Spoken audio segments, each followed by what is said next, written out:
The Caring Heart Award was established in 2017 in honor of Caroline Griffin, an alumna from the class of 2012. Caroline's mom, Georgina Griffin, class of 1976, sister Courtney Griffin, class of 2008, and family friend Monica Carey with Macaulay created this award to pay tribute to Caroline's spirit. The Caring Heart Award is awarded to those who give back to others in spite of their own difficult journey to provide a brighter tomorrow. While at Macaulay, Caroline played on the golf team and developed a love and passion for the sport. Caroline was a heart transplant recipient who never let her congenital heart condition get in the way of enjoying life. While a sophomore at St. Ambrose University in Davenport, Iowa, Caroline passed away as a result of ongoing heart issues. Caroline's courage and perseverance in the face of hardship can be found in this year's recipient, Betsy Ross Reddy. Betsy is a proud alum from the class of 1994. She advocates for mental health in her daily life, whether it is through her volunteer work or in her career. In 2000, Betsy lost her father to suicide. Shortly after, she joined Loving Outreach to Survivors of Suicide, LOSS, a grief support group through Catholic Charities, as a beneficiary. After benefiting greatly from loss for so many years, she shifted into fundraising and event planning to pay it forward for others who lost a loved one. Through her professional partnership with the WNBA Chicago Sky, Betsy is currently planning a mental health support initiative to destigmatize mental health support in women's sports called The Net. In 2019, Betsy lost her sister, Carolyn Peanut Ross, class of 89. Peanut was an organ donor which allowed her legacy and love to live on. The Ross and Griffin families have a strong belief in organ donation. Betsy's perseverance and positive outlook on life embody the essence of the Caring Heart Award. She is truly deserving of this honor. Hi, my name is Betsy Ross. I graduated from Mother Macaulay in 1994. I'm currently the head of client business at OKRP, which is a leading advertising agency here in Chicago.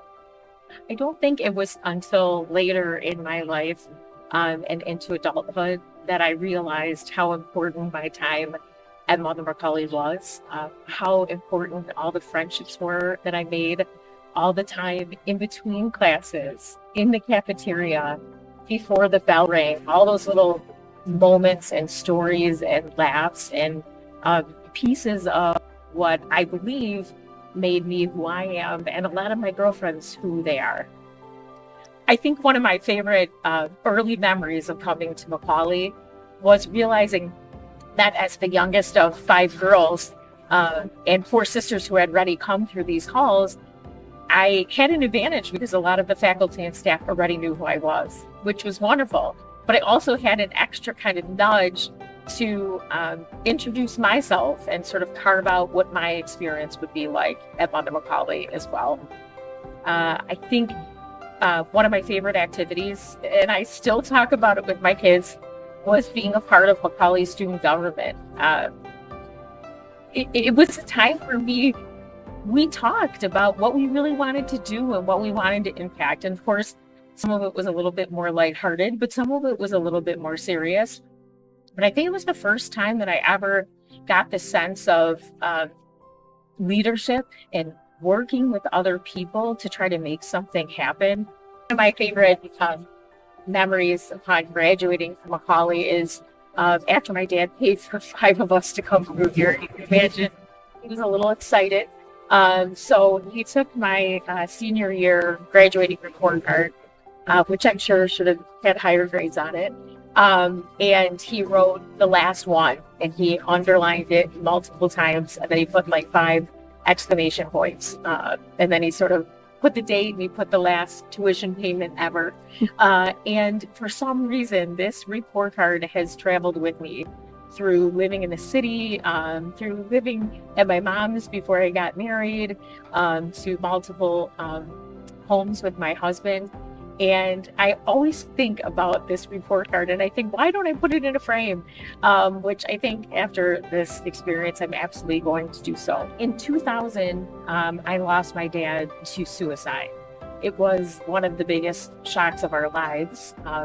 We obviously didn't realize that he was struggling in any way. He had been this sort of force in our family, this loving, optimistic, fun father of 6. Our life unraveled for quite a while. I can definitely say it wasn't within a year, it wasn't even within 5 years until, life started to feel like, okay, we can embrace this new normal. We can sort of figure out how we go on as individuals and as his children, but then also, as a family unit with someone that had such a prominent role missing. And that's when I found the Lost program after about, 5 to 10 years of, being a beneficiary of the program. I decided I needed to give back to the program and figure out how I could help sort of this next generation of those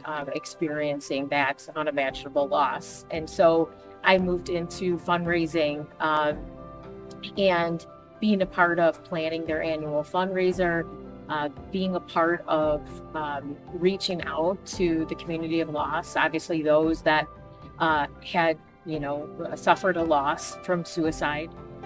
I think the most amazing thing about life is if you even scratch under the surface, 1 centimeter in a relationship with someone, you realize that they've seen trials, they've seen hardship, and a lot of those people immediately share with you that those struggles have become their strength.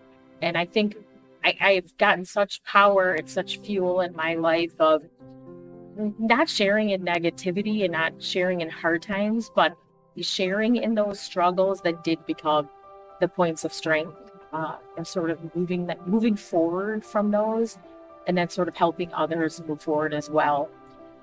As women, I hope that we can get to a point where we talk about our mental health and the ways in which we manage our mental health, just like we talk about yoga, or just like we talk about a recipe that we share with each other, or the ways that we talk about taking care of our kids, or the way they participate in athletics, or how we help them with their homework. I would love to just get to a point where we openly share the therapists we see, the meditation that we do, the cognitive behavioral therapy that we do, even medications that people take to have found to help them either through a bump or long term. Because I think that's where we really start to immediately destigmatize mental health and start to realize that we are all in this and we're all in this together, and that we all struggle in some way at some point in our lives. I think hope is such an important thing and such an underused word. I think it sounds so silly sometimes and so playful.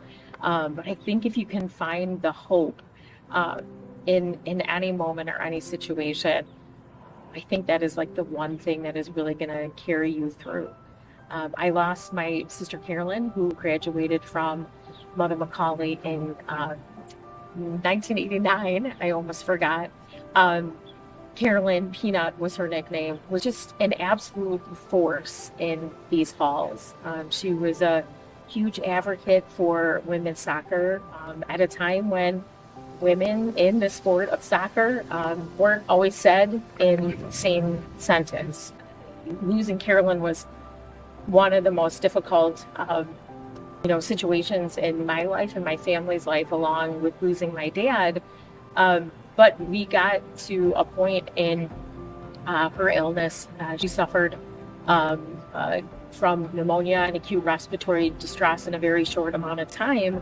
And we realized that we could not prolong her life. And we were all doing that for us rather than, what was the best decision for her. And we came to the conclusion, along with her daughter, to donate her viable organs and tissues. And those went on to save 6 other lives of what we're aware of. And we found a whole other family in the Gift of Hope organ donation. And think about, oh my gosh, somebody else's sister, somebody else's mom Somebody else's teacher gets to go on because of the parts of her that went on forward. And then I cannot think about how proud she would be. I wish she was alive so she could talk about what she did. I know obviously it doesn't work that way, but I'm so happy that we could give her life sort of that extension, and who knows, maybe that'll be someone that will go on to come to Mother Macaulay or experience an education of women and faith and leadership.